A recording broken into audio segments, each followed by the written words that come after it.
This is all about people, relationships, trust and partnerships. So much as I think this is going to be a really important panel, I think a lot of the real magic of these events happens when we connect and collaborate. So if you can join us for a drink afterwards, we'd love you to stay around. But I want to now bring us to the next, our next panel.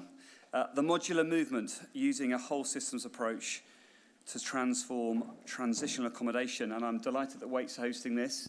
Again, there will be opportunities for Q&A, but I will hand over to Romy to chair us and take us through the so thank you so much for doing this, and take us away, please. Thank you.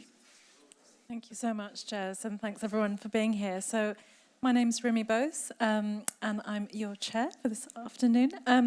So as Jez said, this is called the modular movement, using a whole systems approach to transform transitional accommodation. I'm going to start with a really big question, and I'm going to ask it to each of you. We know that we need to come up with some solutions. This is a crisis of a large proportion. But to understand the solutions, we need to understand the problems first. And the problems, as we know, are multifaceted. So I'm going to ask each of our panel members, what are the key aspects that you think are not working in our system? Darren, I'm going to come to you. Good afternoon all. So my name's Darren Alexander, working for Havering Council. You mentioned crisis. I'm now thinking we're in an emergency. And with that in mind, what is the level of responsibility as leaders we have to take in order to address the position that we're in? I had gone out to visit a number of families in hotels, and the challenge that they're facing, I certainly don't know what the impact is going to be generationally for those children who don't have their own front door. And the impact is something that we probably won't be able to measure for a number of years. So I think some of it is actually just waking up to the idea that we have to respond to this emergency. And think about what is that residual impact, and we have to act now, ultimately. So I think that's one of the key challenges. The other bit is around how we look at the envelope of corporate finance. Generally, it's through a single lens. If you look at a scheme, you look at the sort of viability of that scheme, and not quite what is actually the wider envelope. So we have a homeless challenge, a social care challenge, and we have to consider the envelope to be including housing and social care. Generally, social care challenges are about accommodation as much as it is about care. And actually, you bring those two components in, then the viability conversation changes.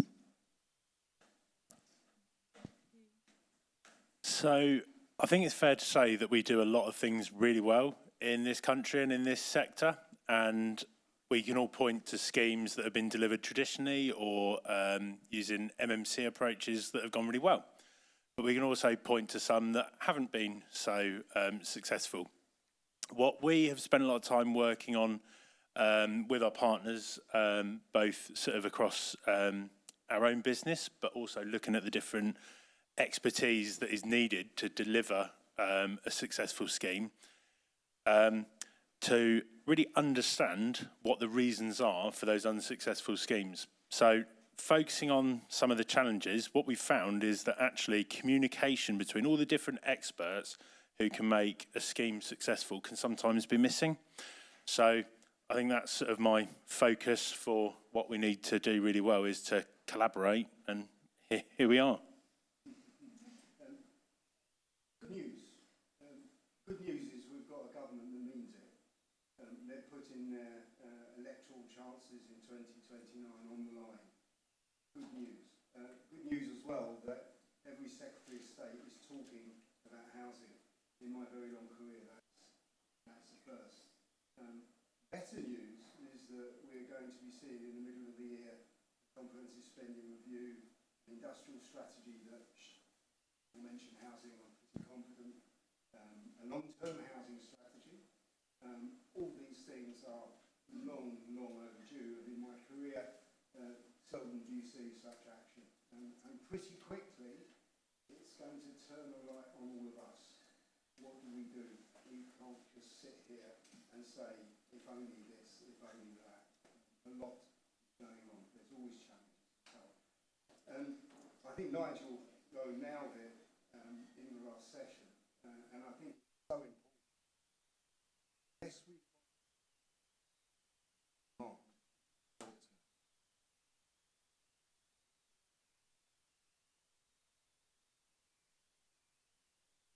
certainly with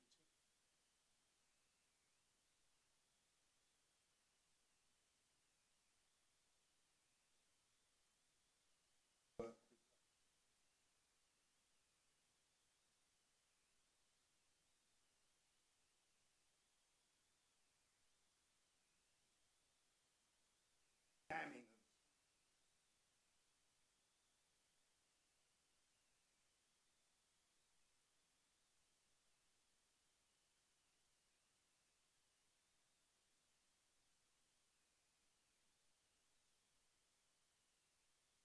So yeah, it's on now, so that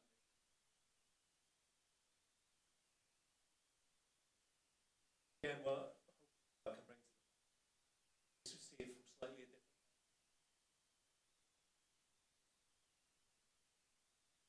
You know, what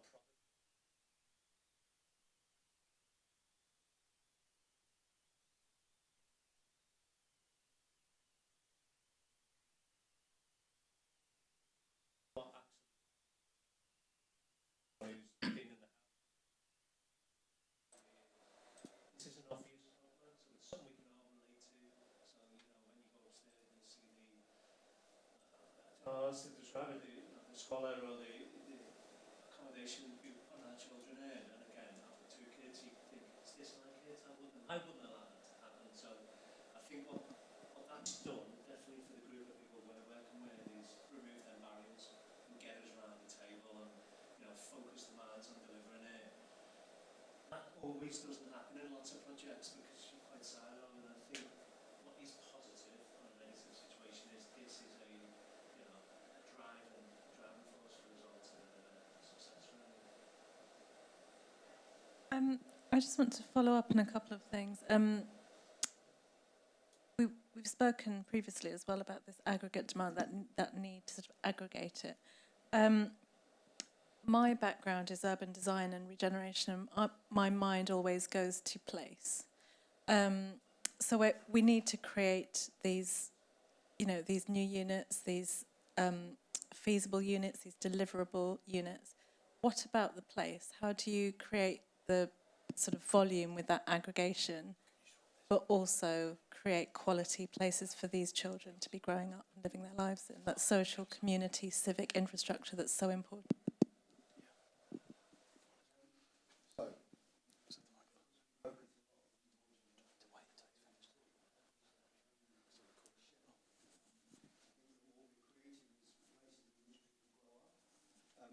This initiative. Sorry to interrupt. Did you hear any of that? So, you know, this has to be about people. I was just talking to Paul, and what we were agreeing with this initiative is the success will be the advocacy of the occupant, you know, actually seeing the impact on people that are living in much better accommodation than is currently available to them. So, you will expect my company, HTA Design, we are landscape designers, as well as architects and interior designers, and so on. And it all means nothing if we're not creating a place where people can thrive. And so it's not just making a place that looks nice. It has to function well. It has to add value to people's lives. And you know, I think that the approach we've taken on the initiative, again with Waits, we just put a planning application in actually in Havering, focuses as much on the external environment as it does on the modules themselves, and I think that's really important. If I could just build on that, so I mean, to give some context between the piece of work that we've been working on with Havering and Mike at HTA, There's 18 homes. There's a bit more information in the exhibition upstairs. As Mike says, it went in for planning last week. The vision there was to create a meanwhile use of a large regeneration scheme, which is just struggling with all the regulatory change and the viability challenges that we hear about all of the time, not just across London, but up and down the country. And we've spent a lot of time looking at the different options, developing some sort of truly relocatable meanwhile use structures. And we, working with Darren and his team, we spent a lot of time consulting with the local residents, not just who would be affected by the outside of the scheme, but actually going to meet the potential residents who are in temporary accommodation to really understand what it was that they needed from the scheme. And through going through that process, this has taken sort of 9 to 12 months. We've taken all of those learnings and tried to pull them together into a bit of a lessons learned piece. A bit of a plug for an event we've got on the 25th of February, where we're launching sort of a bit of a playbook of how from land identification all the way through to sort of reusing the modules at the end of their temporary tenure. We really feel we've tried to look at this through the lens of a developer and really setting out the importance of the placemaking, making sure that we've got manufacturers who really understand the relocatable, the temporary products, so that the quality is ensured, not just for the residents living there, but for that long-term, essentially, asset that's being invested in, and working with a local authority who's got a desperate need, but can help us ensure that we answer it in a responsible and sustainable way, both sort of environmentally sustainable, but economically. Again, picking up from something that you said, Hugh, earlier about better communication, better collaboration. Just thinking about local authorities, how can we, in local authorities, how can we be better clients? Because, I mean, this idea of multifaceted, this is, yes, it's housing, it's adult social care, it's children and families, it's regeneration, it's local economy, finance. How can we client this better within the public sector as a sort of part of the solution? And I think it goes to actually where are all the relationships. We always speak about officers working in silos, and that's a responsibility on us as leaders to break some of those conditions that we tend to work within. And it was relationships actually that enabled us to build and design this particular scheme. And sometimes it is crossing over and just having that sort of honest conversation about what the need is. Sometimes it's a difficult conversation, and sometimes the courage to just have that difficult conversation is needed. But when you break through that, I think as he was just mentioning, when they came in to see families who are living in a sheltered scheme, in one of our emergency provisions, the relationship with the people who were going to live there actually enabled our officers who were on a sort of design side in Havering to open their eyes to the actual challenge that families are actually facing, because sometimes we just look at it as, you know, how many units can we get in? But when you add the person who's going to move into those units, that actually makes it a powerful and more compelling story to say, well, let's try and do something about this. So that's where the design came in. The feedback from those customers helped that. Then you take it up to sort of the member level, and how do you get that message across to members? Well, members, depending on the administration, are open to coming out and visiting people and talking through what their challenges and circumstances are.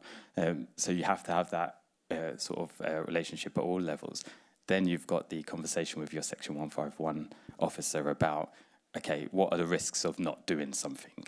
And obviously there are other sort of pressures that they are thinking about, but the homeless pressure actually affects social care, affects, you know, in so many different ways. So it's bringing that story together into sort of a single place and making sure that they're all sort of alive to the challenge. and somehow that has to happen fast at an emergency pace, because at your end of the picture, Paul, you're ready to go. You want to be. And I think that gets missed sometimes. You know, regularly on the news we see, there's not enough construction workers, there's not enough that. But you know, my experience of working in private industry is we're really good at responding. It's an order lag. It's a demand we're missing, a constant demand. So you know, we take, hopefully everyone in the room has been out and saw our building outside. You know, 20 odd days to produce, 3.5 hours to install, and you know, 48 hours to put up IKEA furniture. We are, you know, it's not an understatement. IKEA furniture seems to be our bottleneck. So it is about, you know, we are ready, not just roll along. You know, the whole MMC market have been building up to this now. We're ready. You know, we say it as much as we can. The thing we're missing now is constant demand.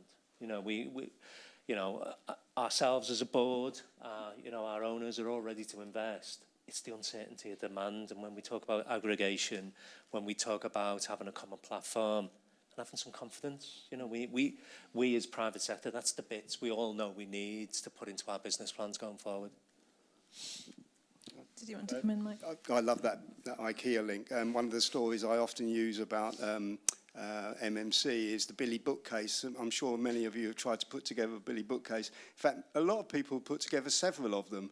And the interesting thing is how good you get at putting those Billy bookcases once you've done one, and so on. So I think the IKEA analogy is really good. I think the point about client, though, is the key thing. So just in London, there are 33 boroughs, potential clients, each of whom have got a homeless problem. It's the same problem. London's not that big. And so the solution that we've come up with is a temporary solution. This is not permanency. This is a meanwhile use that can be demounted and can be made into permanent housing when its end of life as a temporary accommodation has been used. So one of the difficulties we have in MMC, and one of the reasons why it's found in housing generally, is the lack of a productivity ecosystem within which MMC can sit comfortably. It's about demand.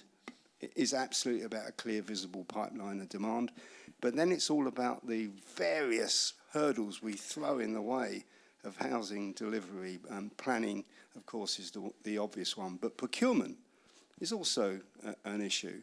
And I think that, again, and hopefully Hugh will talk about this, the innovation that Waits have come up with in trying to, I suppose, have a sector response to encouraging aggregation through creating a product that can work across boroughs, I think is a really interesting way of getting clients to come together to create that pipeline that Paul needs. Oh, sorry, So, I mean, I'm just looking for a few colleagues in the room who might wrap my knuckles for a spoiler alert for the 25th of February when we're launching our playbook. But I mean, the vision that we're setting out in there is not, you know, it's not a Waits sales pitch. It is what the industry needs to do to come together across all the different experts that we have, whether it's the clients who have got a need and a demand, whether it's the manufacturers, the designers, everyone who needs to be involved. It's how, what we've tried to do is set out how everyone needs to interface through that life cycle, that development life cycle of a project, from inception through all the way to not just asset disposal, if you want to get sort of technical about it, but actually at the end of it being used as a temporary accommodation, really thinking about how it can be repurposed. And then to sort of answer, there's so many questions that people generally have in this market. Well, everyone says that they can be relocated. You know, what's different about this approach? What happens if the manufacturer goes bust, et cetera, et cetera? We've done a huge amount of thinking, and actually it all comes back to some relatively simple concepts, and it comes round to people working together. And I don't want to say it's not innovative, because I think somebody, when I said that earlier, the innovative thing is that we're trying to just use the good bits that everyone does and just stick to that.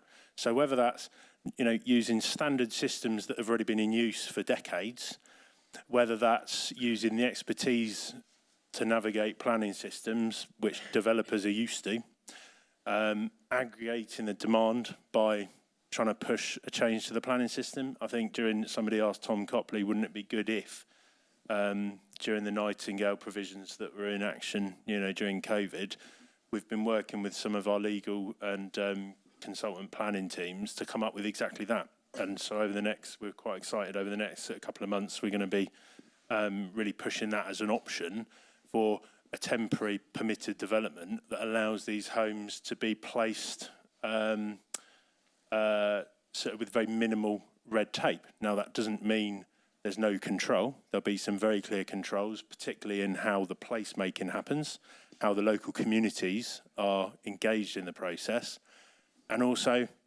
what the way out is, so that there's consideration for what actually the community needs in the longer term whilst we're responding to this crisis. And again, I don't want to say it's not innovation, but it's what's been happening in Wales. They didn't extinguish the Nightingale provisions, and they've built lots of modular homes for this exact purpose. There's experience. I was with Jez in Bristol last week, learning about the different innovative models for leasing homes with manufacturers and investors who are already working with the public sector doing this. The answers are out there. It's just about pulling it together and helping raise the awareness and giving the public sector the comfort that actually there's a solution which doesn't result in a risk of a big problem in 10 years' time. How, I don't know if, I'd be interested to understand what temporary should mean. Is it a year? Is it 2 years? Is it 5 years? I mean, we know from what is happening right now up and down the country, we know from some of the exhibits upstairs that it's not really temporary at the moment. Children are growing up, phases of their childhood are being spent in this substandard accommodation. Should we be talking about transitional as opposed to temporary? What is temporary? Could I answer that one? I think the interesting thing there, temporary and transitional typically will describe how the temporary home is used. And I think the vision here is that these homes are temporary. That might mean 5 years, might mean extended to 10 years, but not permanent when you compare it to a permanent planning application that is doesn't have a time limit on how long it can be there. 5 or 10 years is quite a long time for a home to be there, which is why it's so important that the placemaking, consideration to the local infrastructure and amenity, is carefully considered. But I mean, I'll ask Darren, how long do you think you're going to need these homes for? Yeah, and one of the challenges is that I think a Savills report talked about 45,000 private rented properties coming out of the system for where local authorities would use as TA. Now, that's sort of a missing supply. Then we've got, enormous families, numbers of families in nightly charged accommodation, which is at the moment keeping families in some form of accommodation. Otherwise, it would be hotels, although there are many boroughs in London using hotels. And many of these families are certainly in the bed and breakfast sector are in there for longer than 6 weeks. And that's the statutory sort of position. And then you've got families who are in nightly charge accommodation circa 2-3 years. We used to have a stock portfolio of private sector lease properties. So these are lease properties with existing landlords, and you would say that they would be there for several years. So hopefully that's building a picture. I think until we get a sort of a longer term plan for what we build afterwards, we are probably going to have to be quite realistic and say that families are going to be there for at least 10 years in these units. So what do we do to make sure that we get out of this problem for the longer term? So we need to be planning 20, 30, 40 years ahead of time. And it's, this is we're at the cusp of it. Well, not really, the problem's been around for a while, but we are starting these solutions now. I mean, you mentioned something earlier, Hugh, about continuous improvement. With time, we will learn and things will change, and more will be kind of, yeah, it will be a fuller product. And do you think that then, actually, what is the tipping point is what I'm trying to get to. What's the difference between, okay, realistically, this is going to be 10 years, but what is the difference between this system being applicable to a 10-year transitional model versus a permanent planning application type scenario? I think if we compare the sort of scheme that we're looking at in Havering, which is 18 homes on a piece of land that could ultimately take 100 homes if it was used to its full sort of capacity, it would be much more difficult to justify a temporary planning permission for 100 a scheme. It would be technically possible to put 100 modular homes on that scheme, but it takes longer through the planning system. So the kind of play here is to go lower volume on what the sites can take in order to get a quicker route through planning, to make it truly demountable. So individual homes that are accessed from the outside. It's possible to have communal facilities that are demountable, but they're then more complicated to move around. So it's about trying to keep it simple, keeping it to a high quality, investing a bit more in the facade than you perhaps would do if cost was the overarching driver, investing a bit more in the placemaking and thinking about how they're best arranged on the particular piece of land to suit the local area, to suit the people that are going to be using the homes, thinking about where the play space is going to be. All those things that as a developer we think about, really bringing the whole team together with a product that does fantastic things from a technical and living quality perspective, and enhancing the area for the meanwhile. I mean, we consulted with the neighbours next door to the scheme. This scheme was demolished. The master plan can take just under 1,400 homes, and that was demolished about 2 years ago. And the follow-up scheme has sort of been caught with the regulatory issues, predominantly around the two-staircase issue, which I'm sure anyone who's sort of been in the market over the last few years will have sort of seen. But the residents are so supportive of what we're doing because it activates the space and it actually brings a sense of community and a bit of activity through what is currently a wasted piece of land. The joy of where we sit is we've got the dewy-eyed optimism of just putting the planning application in, and Nena sitting there with some of the experiences that she's had with similar. We want to learn from the what's gone before, and now have spent quite a lot of time looking at what's gone before. This whole thing about why this is so important has sort of come about because of this terrible, terrible position we find ourselves in with the Building Safety Act. I'm sure we'll all agree that's not been rolled out very well, particularly in London. And it means that there's an awful lot of stalled sites. Certainly our interest in this is a temporary meanwhile use on sites which need security, and can help alleviate some of the burdens of cost on local authorities. It's sort of a win-win. And then the reason why we think the approach that we've taken with Waits is so important is you must brand the site well. You don't want something which then sits there and people say, oh, look at that, that's an eyesore, and so on. This is about not devaluing the land, which one day will be used for another use. So we're sort of passionate about putting our understanding of site manufacture. We're very interested in collaborating with the other architects which are involved in this. In fact, Nigel, we've spent quite a lot of time talking with Nigel and Hawkins Brown over the years. Collaboration everywhere is really important in this endeavour, and learning is really important.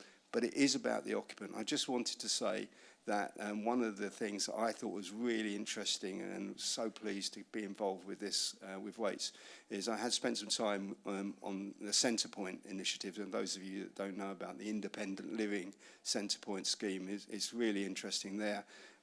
They have invested their own money to build a modular scheme it wasn't because modular was particularly the best thing in the world. It was actually they needed to get it up quick, and they were more focused on the occupant and how they work with the occupant to help them, and transition is a word that they use, but transition from homelessness through to independent living. And I thought that is a really interesting take, and things that we will draw on, and I'm sure Hugh will talk a bit about that as well.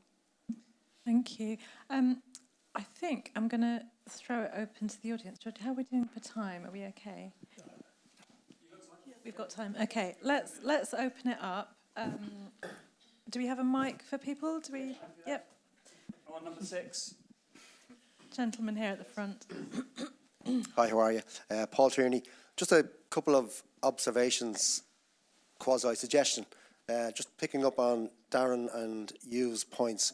One, Darren's realism that they're going to be there for at least 10 years, which probably means a lot more. So if you're being realistic, Hugh's point around acknowledging that and saying maybe we should spend a bit more on the external cladding.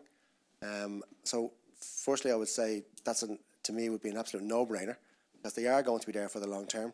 And whilst Paul's building will comply with all the regulations and will perform excellently, the cladding on the outside and what you decide to choose over a number of years will determine how those buildings look. So I would suggest have a look at that for a start. Two, the word temporary, which we all use. So we know it's a temporary planning application, but the word temporary, when we're using it around, people confuse it with the temporary accommodation. And I think it's a word that we have to learn to take out of the conversation, because it just brings negative connotations. And whether we use meanwhile or transitional, and even though transitional is up there and temporary is up there, temporary isn't up there. Temporary has been the word used for the last half an hour. So I think we have to try and come up with a word that doesn't include temporary, because it does give negative connotations towards something that is actually very, very positive. We use the word demountable just to make that point, that it has to be, because tenure can change, right? I wouldn't even use demountable, Jez. I would just use accommodation. And the external finishes will ensure that it's just accommodation. Yeah. It's a home. It doesn't need to be categorised as demountable or temporary. It's a home. We're building homes. The planning application might be for 5 or 10 years. That's an incidental as far as I'm concerned. You're building homes. You're building high quality homes. It's such an emotive thing, isn't it? Someone's home, so saying it's demountable. Yeah, you're building homes. So these are, yeah. Any Yes, any more? Any quick I think, I mean, firstly, two very good points. I think the temporary piece, it's completely agree. It's hard to get out of your language because it is temporary accommodation. Now, it's actually an emergency, as Darren said. It's not just a crisis; it's an emergency. And actually, we've spent a lot of time thinking about even the word modular can have connotations which, if it's not understood, can put you further back in a conversation before you've even begun it. So, a couple of great points that we'll take on board. Thank you. And just to say about the land, I think it slightly depends on the land supply, doesn't it, as well? Because there's the politics of the land coming forward, and what if you're just saying accommodation. So the work we've been doing with MMC Home Building in Bristol, very clearly it's demountable, because the idea is that land's going to come back to the HRA. And so you're speaking to different audiences at one point. There's some politics always around land, right? Right. Where am I going? Yes, John. Keep your hands up. John Spencer, Envision. One for you. Lessons learnt from Cardiff. And Mike, is this a full planning permission, or is it any different? How long do you reckon it'll take to get planning? Well, now planning, it's a full planning application. I'm sure 12 weeks, isn't it, Darren? It is a temporary permission, which is for 5 years, extendable beyond that. But I mean, yeah. But we're having to go through for the permitted development piece that we're talking about. That's really the opportunity that doesn't exist now, which quite simply bring back the Nightingale provision for a specific task. Yeah, I mean, it was interesting having Tom Copley in the room and having the opportunity to put a question to him about LPA, smoothing out across boroughs, which would be really, really helpful. And he quickly kicked that up to government. And I thought that was an interesting moment, actually.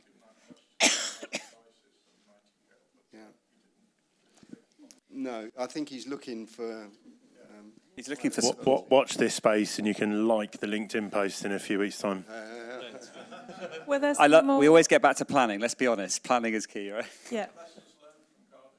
So, I mean, lessons learned from Cardiff. So the first scheme was 150 homes. It was developed on a very contaminated site. The original brief was for caravans. Waits worked with Cardiff City Council to convert it to modular.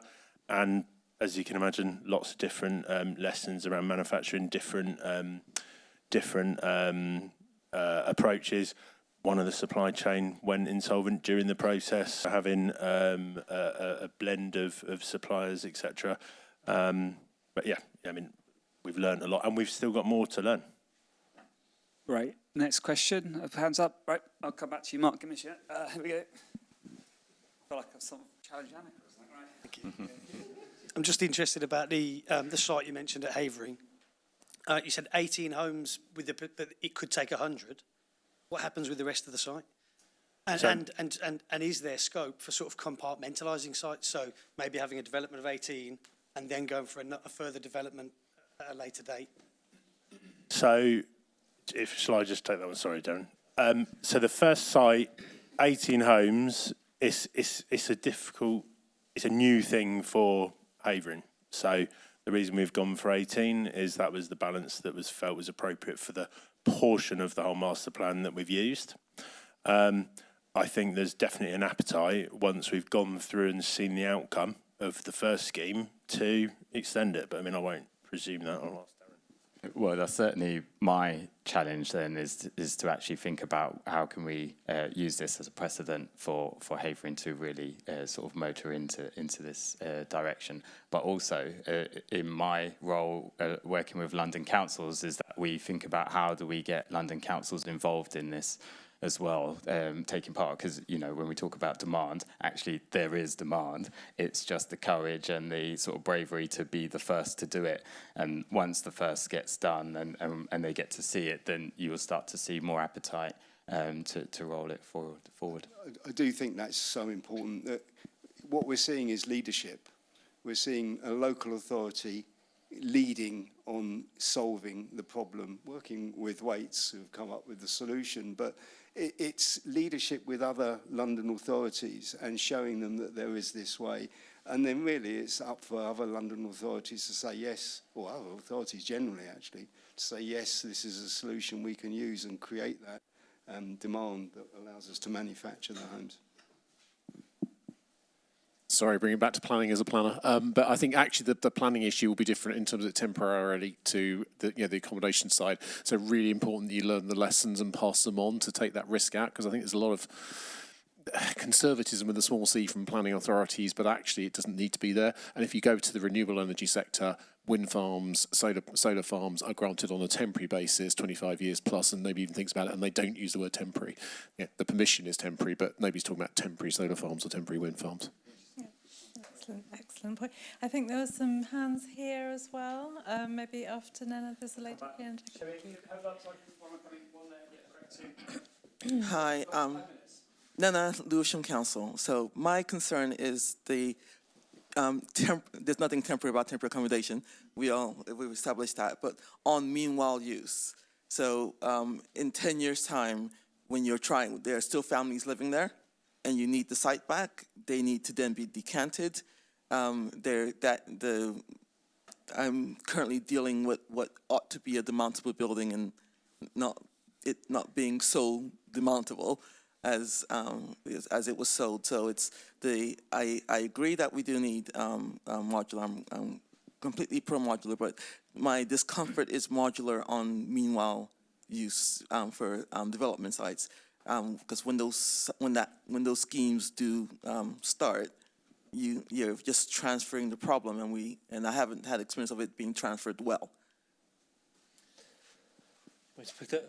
Yeah, I mean, if I pick up the sort of more strategic piece, then the practical piece, if you can pick up. So I mean, I think I agree. I think there's a challenge once it's there. What's the, if you like, business case to move the homes from site A to site B? I think we happen to be using it as a meanwhile use space on a piece of the development master plan that won't be coming forward for 8 years after the first one starts. So there is a real time. And as part of that master plan, there's quite an easy sort of decant into the homes that we're building.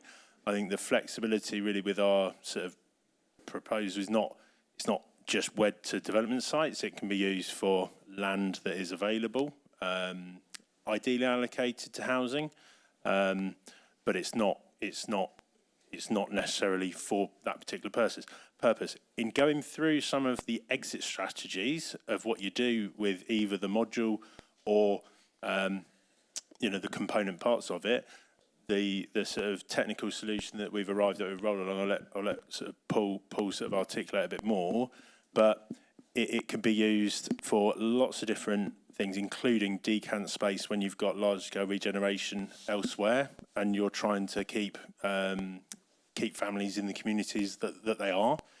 And by making it small, single sort of dwelling homes that can be reconfigured, then it does give you more flexibility on the redeployment options.